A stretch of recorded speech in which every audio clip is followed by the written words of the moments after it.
there is the danger that there will be so many people who are being isolated, who are asymptomatic for the full 10 days, that you could have a major negative impact on our ability to keep society running.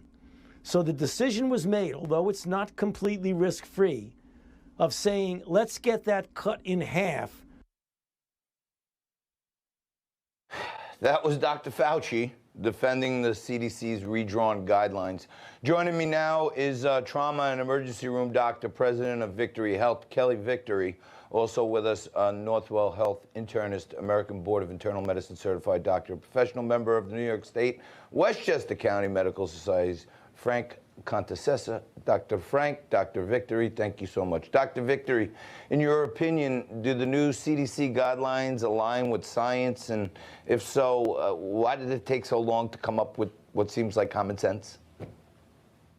Well, thanks for having me. It's as if they all just simultaneously awoke from a fugue state. Obviously, this is what we should have been doing from the very beginning, John. The role, the mandate, frankly, of public health is to consider the impact of any particular mitigation scheme on the entire population, not just a singular disease or disease process, in this case, COVID. So the impact on everyone, and not just their physical health, but their emotional health, financial health, spiritual health, should have been taken into account.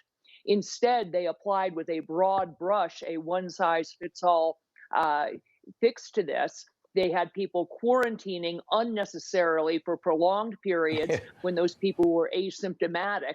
It's patently absurd. We've never done this with any other infectious disease or respiratory virus, certainly. So they are now getting in line with what I think they should have done from the very, very beginning.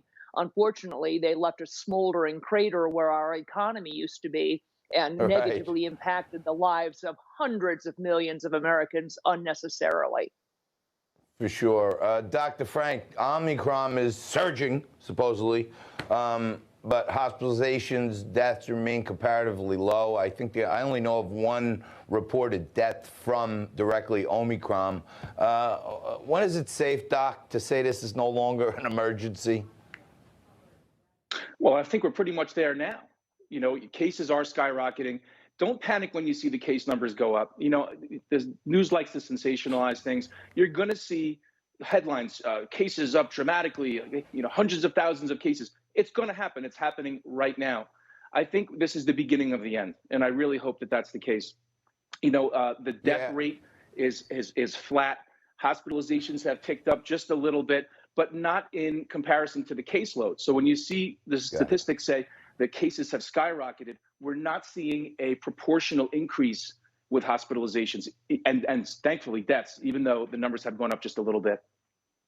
Hey, Dr. Frank, thanks so much. I know you guys over at Northwell do. I know another great Dr. Frank over there. Dr. Frank Tamburino is with Northwell, also great cardiopulmonary guy.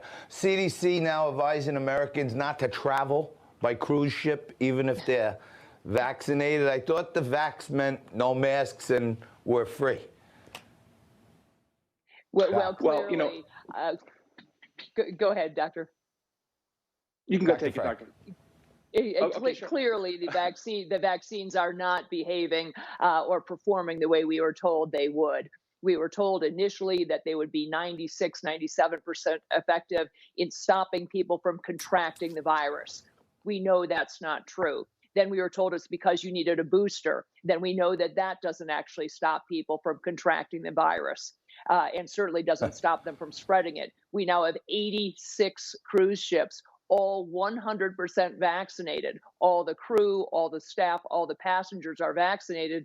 Yet we have 86 cruise ships with massive outbreaks of COVID. Crazy. So I am not anti-vaccine, but I'm pro-science. And the data are clear that these vaccines are not performing well.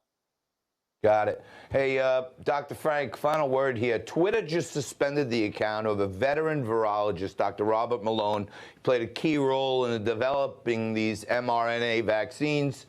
Recently been an outspoken critic of the vax mandates, posted a video claiming the shot is unsafe for children. This is a real expert, and the FDA is set to authorize the vax for kids 12 to 15 early next week.